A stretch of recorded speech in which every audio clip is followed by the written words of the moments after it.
What I would be looking for if I was you is one thing. Just take one thing away from the entire conference.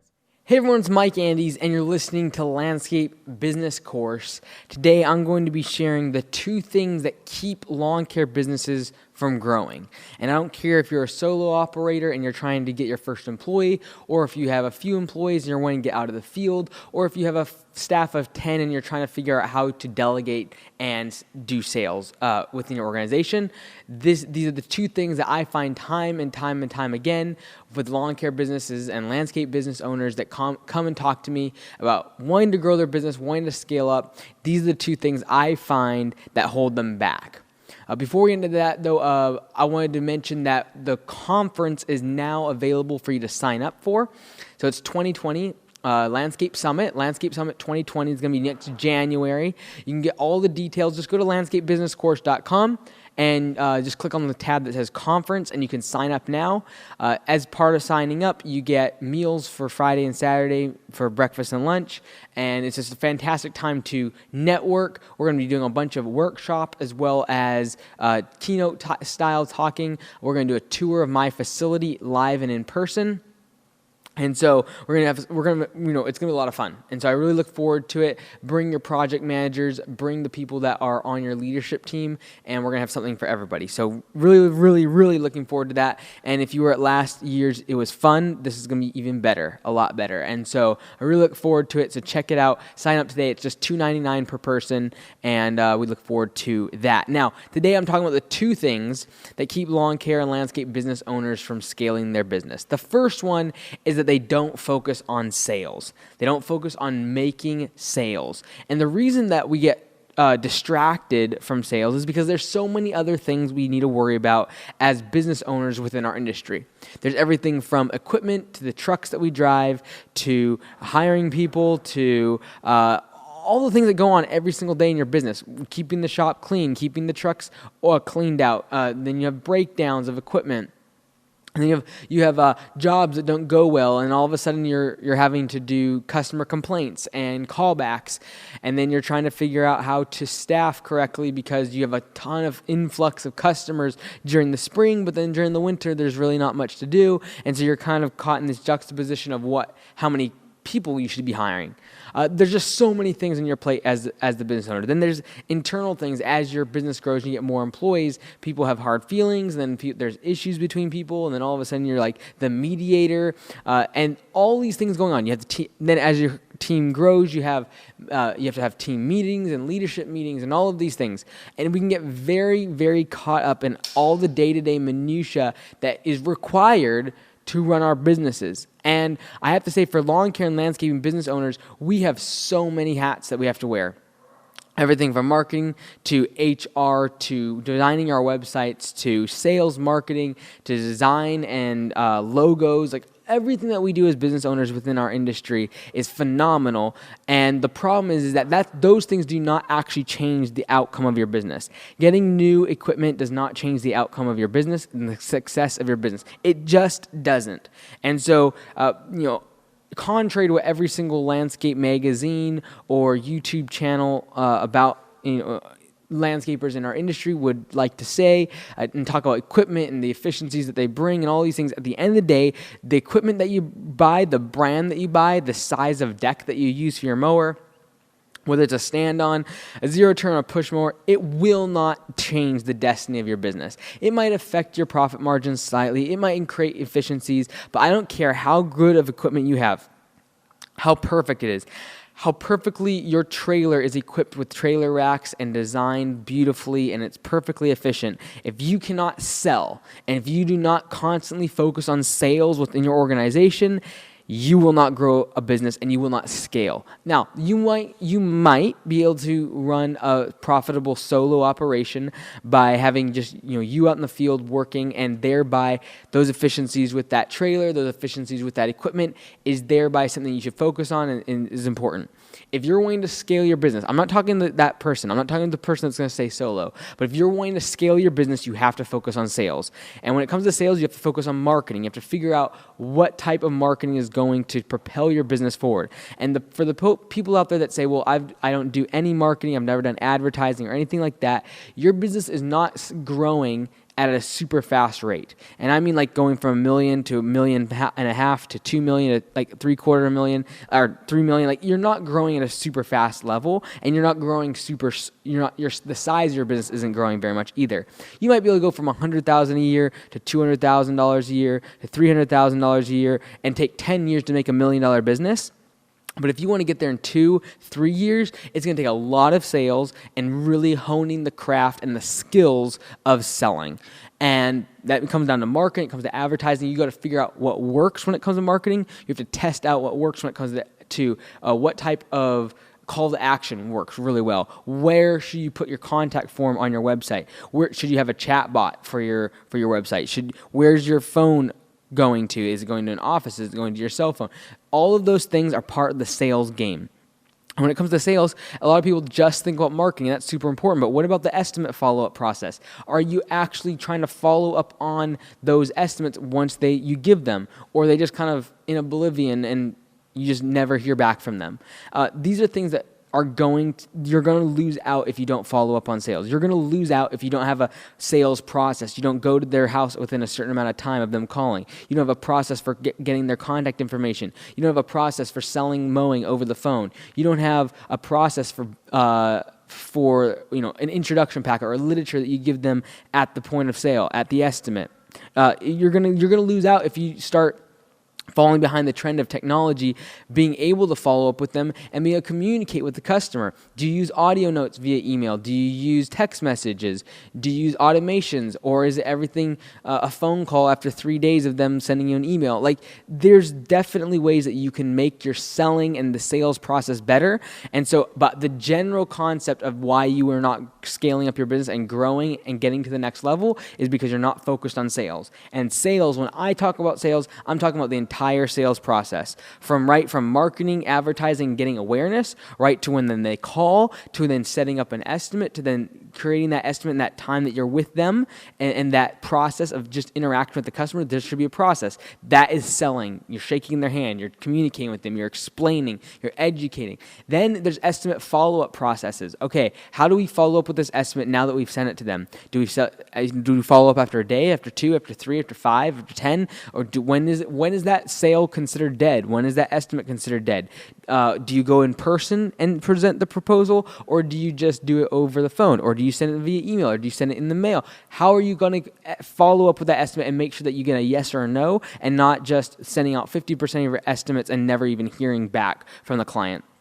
That's all part of sales. And so I truly believe that the companies that get to $1 million in less than 5 years in our industry are fanatical about sales. Everything else to them is important, but doesn't really matter in the grand scheme of things, because even efficiencies, you cannot save your way to $1 million in revenue. You cannot save your way to the next, getting your first employee. You're gonna have to go out and make sales. You're gonna have to go on the offense and look at the top inch of your balance of your income statement, and that is the income. And how do you affect the income? You focus on sales. You focus on everything from the awareness and the advertising and the marketing all the way through the estimate follow-up process. There's that massive sales process that you have to figure out every single step. And the companies that do that, the companies that are fanatical and obsess about that sales process and are constantly honing it, refining it, trying to fix it, trying to make it better, trying to test it, figuring out what works on Facebook, what doesn't work, what works on Google AdWords.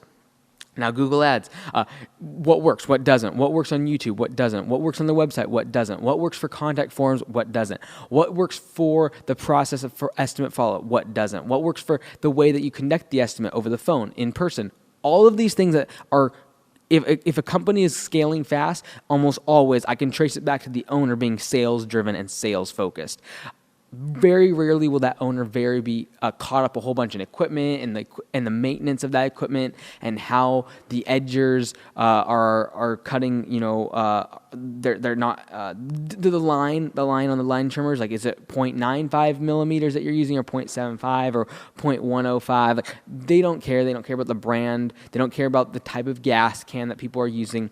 And Yes, those things are important. Should you have certain type of gas can to save from spillage and be more efficient? Absolutely. But you're never going to get a gas can that's going to make your business grow. It's going to save money. And what I find too many times is that the equipment and all the paraphernalia that we focus on is defensive action, but offensive action is what's needed to scale and grow your business. So the number one reason why companies that talk to me, whether it be through the podcast, the course, the conference, the video course online, whatever it is, time and time again, if they've hit a plateau or they've hit a place where they're not growing their business, it's because the owner has gotten their focus off of the sales game and off of the process of making the customer experience jive well with selling. And so that's the number one reason. Number two, the second reason that keeps lawn care businesses from growing when the business owner wants to grow. So again, you might not want to grow. That's totally fine. If you want to stay a solo operator and that fits your personality and the goals for your business, that's fantastic. But if you're wanting to grow and scale, these are the things I would share. The second thing is not delegating. This is especially true for someone that now is starting to get employees. And so this might be your first employee. This might be a helper. All of these things that you begin to build your business on are going to become the foundation stones for the business in the future. So you might have 1 or 2 employees and be like, this doesn't really matter about this whole delegation thing. The reason that my company's been able to scale sustainably is because from day one, I knew that the end game was for me to be out of the field. I knew it was for me to be out of the business on a day-to-day operating level and for us to franchise and for us to go forward and scale this across the country and have an online course and all those things. And so in order to do that, right from day one, I was thinking about delegation. And you're constantly asking, who can do this for me?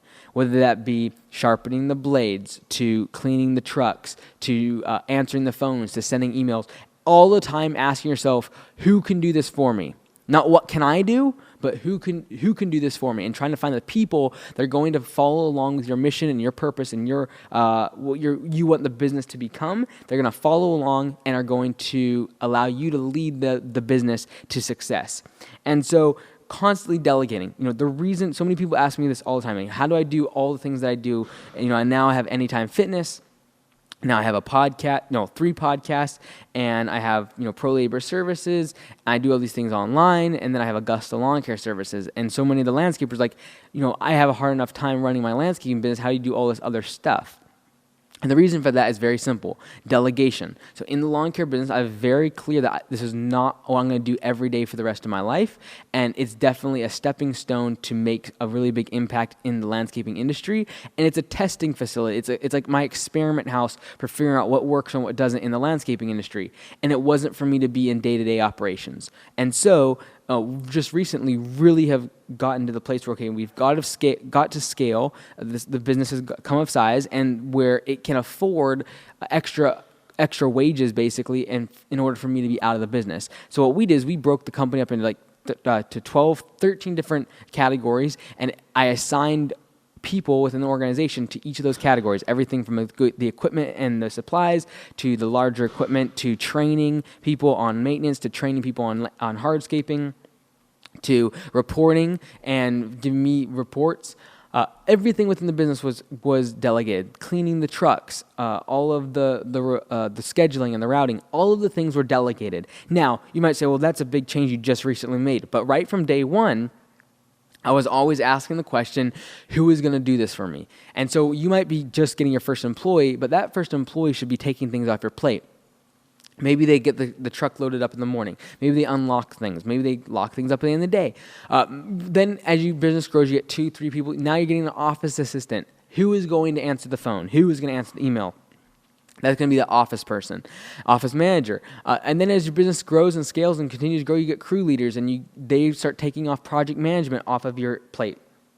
They might take quality control and customer complaints off of your plate. You might get someone that's a really good leader and is able to do team meetings, and they take that off your plate. And so as your business grows, one of the main reasons why businesses will plateau or stop from scaling really large to the size that the founder wants it to is because the founder is holding on to things and isn't isn't allowing others to be successful and isn't allowing other people to take leadership or take ownership of their role. And you can't expect people to take ownership and take pride in what they do if you're going to constantly micromanage them.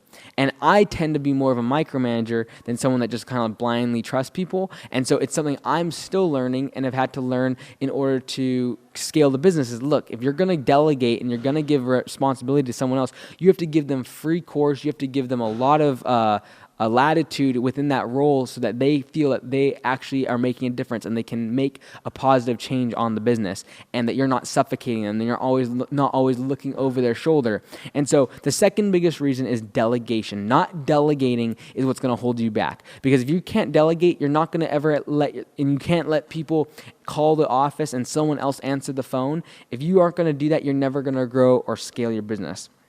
You know, the first year that I was in business, I was just solo, and I did $28,000 in revenue. That first year, I was doing it part-time when I was a trainer at the gym. And then the next year, I did $180,000. The next year after that, I did $470,000. The next year after that, I did $890,000. The next year after that, I did $1.25. This year, we'll probably do $1.5, $1.6. And so how did I scale that? Those two things. Number one, focusing fanatically on sales. Everything from awareness and marketing and advertising all the way through the estimate process. How did I scale like that, and how are we consistently growing?